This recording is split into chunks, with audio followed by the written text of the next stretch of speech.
بسم اللہ الرحمن الرحیم۔ السلام علیکم دوستو۔ حضرت عزیر علیہ السلام کا واقعہ، ایک ایسے نبی جو 100 برس تک مردہ رہے پھر زندہ ہو گئے۔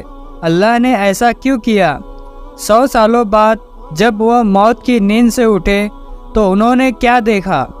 ایک ایسا معجزہ جو اہل ایمان کے لیے عبرت سے بھرا ہوا ہے۔ حضرت عزیر علیہ السلام بنی اسرائیل کے جلیل القدر پیغمبروں میں سے ایک تھے۔ آپ حضرت ہارون علیہ السلام کی اولاد میں سے تھے۔ ایک قول کے مطابق آپ کے والد کا نام سروخا تھا۔ آپ کا زمانہ بنی اسرائیل کی قید بابل سے رہائی کے بعد کا، یعنی 6 صدی قبل مسیح کا زمانہ ہے۔ آپ علیہ السلام کو فلکیات کا علم تھا اور شریعت موسوی کے عالم بھی تھے۔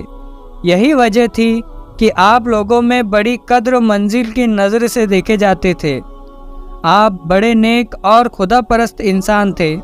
توریت میں حضرت عزیر علیہ السلام کے نام سے کتاب صحیفہ عزرا موجود ہے، لیکن اس میں آپ کی زندگی کے بارے میں بہت زیادہ معلومات نہیں ملتی۔ البتہ یہ پتہ چلتا ہے کہ 458 قبل مسیح میں جب ایران کے بادشاہ اور ارتخشتہ اول نے یہودی قیدیوں کو رہا کیا تو حضرت عزیر علیہ السلام ان آزاد قیدیوں کے سربراہ کی حیثیت سے یروشلم آئے۔ یروشلم پہنچ کر آپ نے ہیکل سلیمانی میں باقاعدہ عبادت کی، ترویج کی اور دیگر مذہبی رسومات کو پھر سے ناخوش کیا، اور یروشلم شہر میں بہت سارے تعمیری کام کروائے۔ اس کام میں شہنشاہ ایران دارا نے آپ کی بہت مدد کی۔ اس زمانے میں توریت کا کوئی حافظ نہیں تھا اور نہ ہی توریت کا کوئی نسخہ موجود تھا، لہٰذا حضرت عزیر علیہ السلام کو فکر لاحق ہوئی کہ اب اللہ کے کلام کو عام لوگوں تک کیسے پہنچایا جائے۔ انہوں نے اسرائیلیوں کو جمع کیا۔ چونکہ آپ نے بچپن ہی میں توریت حفظ کر لی تھی، لہٰذا اس نے ان سب کے سامنے پڑھ کر تحریر کروایا۔ ایک دن کا واقعہ ہے کہ حضرت عزیر علیہ السلام اپنی زمین کی طرف نکلے۔ واپسی میں ایک ویران عمارت میں ٹھہر گئے۔ کیونکہ گرمی سخت تھی، آپ اپنی گدھے سے اتر کر عمارت میں داخل ہوئے۔ آپ کے ساتھ کھانے کے 2 ٹوکرے تھے، ایک ٹوکری میں انجیر اور دوسرے میں انگور تھے۔ آپ نے اپنے ساتھ موجودہ پیالہ نکالا اور اس میں انگور نچوڑے، پھر خشک روٹی نکالی اور اسے مشروم میں ڈال دیا تاکہ کچھ نرم اور میٹھی ہو جائے تو کھا لے۔ پھر آپ تھوڑی دیر کے لیے لیٹ گئے۔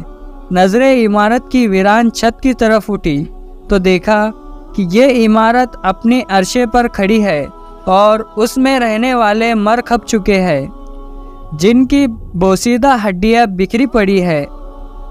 آپ علیہ السلام کی زبان سے بے ساختہ نکلا، اللہ کیسے ان کو موت کے بعد زندہ فرمائے گا؟ آپ کو یہ شک نہیں تھا کہ اللہ ان کو زندہ نہ فرمائے گا، بلکہ اس کی تاریخ و کیفیت پر تعجب کرتے ہوئے فرمایا تھا۔ پھر اللہ تعالیٰ نے حضرت جبرائیل کو ان کے پاس بھیجا، جنہوں نے حضرت عزیر علیہ السلام کی روح قبض کر لی، اور پھر 100 سال تک اللہ نے ان کو یوں ہی موت کی نیند سلائے رکھا۔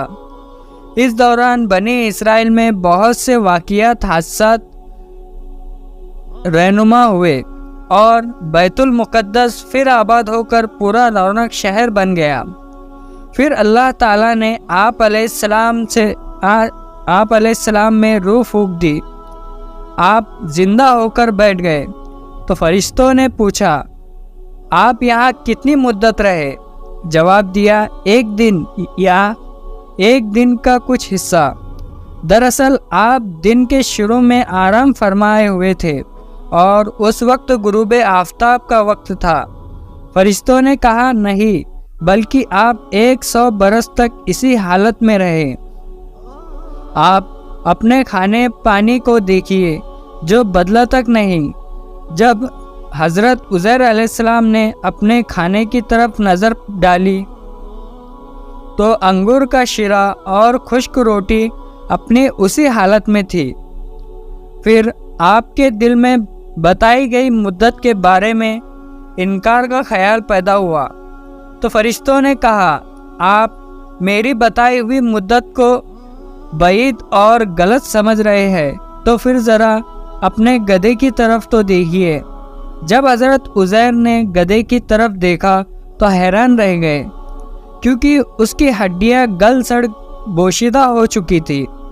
فرشتوں نے ہڈیوں کو حکم دیا تو ہڈیاں ہر طرف سے اکٹھا ہو کر ایک جگہ جمع ہو گئی اور پھر جڑ کر ڈھانچہ بن گیا۔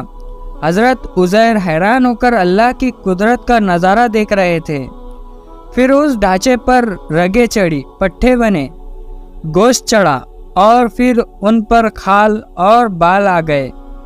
پھر فرشتے نے اس میں پھونک ماری تو گدھا آسمان کی طرف اپنا سر اور کان اٹھائے آوازیں نکالتا کھڑا ہو گیا۔ جب حضرت عزیر کے قدرت الہی کی یہ نشانیاں دیکھی تو بول اٹھے کہ میں یقین کرتا ہوں کہ اللہ ہر چیز پر قادر ہے۔ حضرت عزیر علیہ السلام اپنے گدھے پر سوار ہو کر اپنے محلے میں تشریف لائے تو لوگوں نے آپ کو نہیں پہچانا۔ آپ اپنا گھر بھی بھول چکے تھے۔ ڈھونڈتے ڈھونڈتے اپنے گھر پہنچے تو وہاں ایک نابینا اور اپاہج بڑھیا کو بیٹھا پایا جس کی عمر تقریباً 120 سال تھی۔ وہ وہاں کی رہائشیوں کی والدہ تھی۔ جس وقت آپ گھر سے نکلتے تھے اس وقت وہ 20 سال کی جوان لڑکی تھی اور آپ سے خوب اچھی طرح واقف تھی۔ حضرت عزیر نے اس بڑھیا سے پوچھا، کیا یہ عزیر کا گھر ہے؟ تو بڑھیا نے حیران ہو کر کہا، جی ہاں۔ پھر بڑھیا کی آنکھوں سے آنسو جاری ہو گئے اور بولی، میں نے ایک عرصے سے کسی کے منہ سے عزیر کا ذکر نہیں سنا، اب تو لوگ بھی اس کو بول چکے ہیں۔ اس پر حضرت عزیر نے فرمایا، میں ہی عزیر ہوں۔ اللہ نے مجھے 100 سال تک موت کی نیند سلا دیا تھا اور مجھے اب اٹھایا ہے۔ بڑھیا نے کہا، سبحان اللہ، بے شک عزیر کو ہم سے بچھڑے 100 سال ہو چکے ہیں اور کسی سے ان کے متعلق ہم نے کچھ سنا بھی نہیں، لیکن آپ کیسے عزیر ہو سکتے ہیں؟ عزیر تو مستجابت کا دعوات تھے۔ وہ جس مریض یا مصیبت صدا کے لیے دعا کرتے وہ فوراً ٹھیک ہو جاتا۔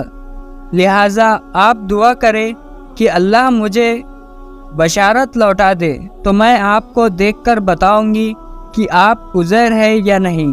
حضرت عزیر نے دعا کی اور اپنے دستے مبارک کو ان کی آنکھوں پر پھیرا تو اس کی بشارت بحال ہو گئی۔ بڑھیا نے آپ کو دیکھا تو پکار اٹھی، میں گواہی دیتی ہوں کہ آپ ہی عزیر ہے۔ پھر وہ بڑھیا ان کو لے کر بنی اسرائیل کے محلے میں ان کے عزیزوں کے گھر پہنچی۔ وہاں حضرت عزیر کا ایک بیٹا بھی موجود تھا جس کی عمر 118 سال تھی، جبکہ ان کے پوتے بھی قبیلے کے بڑے بزرگ اور سردار تھے۔ بڑھیا نے ان سب کو آواز دی اور بولی، یہ عزیر ہے، اللہ نے ان کو 100 سال کے لیے موت کی نیند سلا دیا تھا، یہ اب اللہ کے حکم سے اٹھے ہیں اور تم سے ملنے آئے ہیں۔ لوگوں نے پہلے تو یقین نہیں کیا، لیکن جب اس نے اپنی بینائی آنے اور ہاتھ پاؤں ٹھیک ہونے کے بارے میں بتایا تو سب حیران رہ گئے۔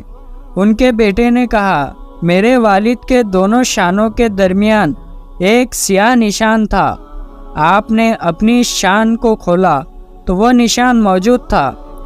پھر بنی اسرائیل نے کہا، ہمارے اندر کوئی توریت کا حافظ نہیں تھا روایت سوائے حضرت عزیر کے، اور بخت نصر نے توریت کے سارے نسخے جلا دیے تھے، لہٰذا آپ ہمارے لیے توریت کو لکھ کر دکھائیے۔ حضرت عزیر کے والد نے بخت نصر کے ایام میں توریت کے ایک اصل نسخے کو دفن کر دیا تھا اور آپ کے علاوہ کسی کو اس جگہ کا علم نہیں تھا۔ چنانچہ حضرت عزیر ان کو لے کر اس جگہ پہنچے اور گڈھا کھود کر توریت نکالی، جس کے اوراق بہت بوشیدہ ہو چکے تھے اور لکھائی بھی مٹ چکی تھی۔ پھر آپ علیہ السلام سب کو لے کر ایک درخت کے سائے میں تشریف فرما ہوئے۔ اتنے میں اللہ کے حکم سے آسمان سے 2 شعلے اترے اور آپ کے سینے مبارک میں داخل ہو گئے اور آپ کو پوری توریت خوب یاد آ گئی۔ آپ نے نئے سرے سے توریت لکھ کر بنی اسرائیل کے حوالے کر دی۔ بنی اسرائیل نے یہ معجزہ دیکھ کر کہا، بے شک موسیٰ بھی اتنی طاقت نہیں رکھتے تھے کہ بغیر کتاب کے پوری توریت سنا سکے اور پیش کر سکے، جبکہ عزیر ہمارے پاس پوری توریت بغیر لکھے اور بغیر کسی کتاب کے لے آئے۔ وقت کے ساتھ ساتھ بنی اسرائیل کی حضرت عزیر سے محبت، عقیدت، غلو اور گمراہی میں بدل گئی، یہاں تک کہ بنی اسرائیل نے حضرت عزیر علیہ السلام کو اللہ کا بیٹا کہنا شروع کر دیا، جس کی نفی اللہ نے قرآن مجید میں یوں کیا ہے۔ اور یہود کہتے ہیں کہ عزیر اللہ کے بیٹے ہیں اور عیسائی کہتے ہیں کہ مسیح اللہ کے بیٹے ہیں۔ یہ ان کے منہ کی بات ہے، پہلے کافر بھی اس طرح کی باتیں کیا کرتے تھے۔ اللہ انہیں ہلاک کرے، یہ کہا بھٹکتے پھرتے ہیں۔ بے شک اللہ ہر چیز پر قادر ہے۔ جس طرح اللہ نے 100 سال بعد نہ صرف حضرت عزیر کو دوبارہ اٹھایا بلکہ آپ کے گدھے کو بھی زندہ کیا، اسی طرح بروز قیامت اللہ تبارک و تعالی سب لوگوں کو حساب کتاب کے لیے زندہ فرمائے گا۔ تو میرے پیارے دوستو، یہ واقعہ سن کر کیسا لگا ایک پیارا سا کمنٹ ضرور کریے گا، اور چینل پر نئے ہیں تو چینل کو سبسکرائب بھی ضرور کریے گا۔ السلام علیکم۔